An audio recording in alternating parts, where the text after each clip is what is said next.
In this video, I'll show you how to sign in to a Microsoft account using Hotmail or Outlook. If you have a Hotmail or Outlook email address, the good news is that both of them use the same Microsoft account sign-in system. Microsoft explains that Hotmail is now Outlook.com, so even if your email still ends in Hotmail.com, you sign in through the Outlook or Microsoft account page using the same username and password.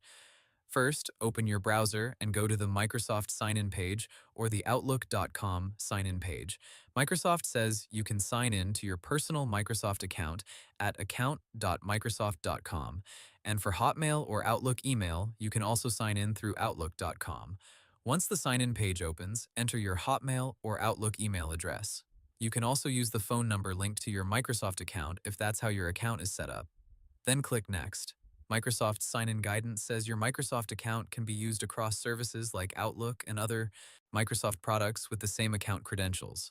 After that, type your password and click Sign In. If your account has extra security turned on, Microsoft may ask you to complete a verification step.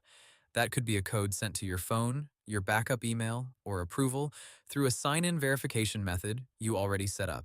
Microsoft also notes that unusual sign-in activity, like using a new device or signing in while traveling, may trigger an identity check. If the sign-in is successful, you'll be taken to your Outlook inbox or your Microsoft account dashboard, depending on where you signed in. From there, you can open your email, manage your account settings, or access other Microsoft services connected to that same login. Now, if you can't remember your password, look for the Forgot Password option on the sign-in page.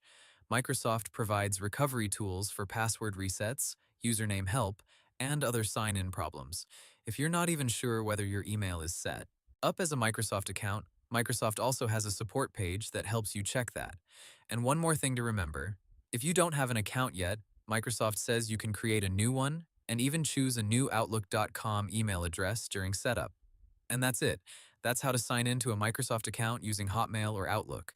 Hope the tutorial was helpful, subscribe to my channel, and see you in the next video.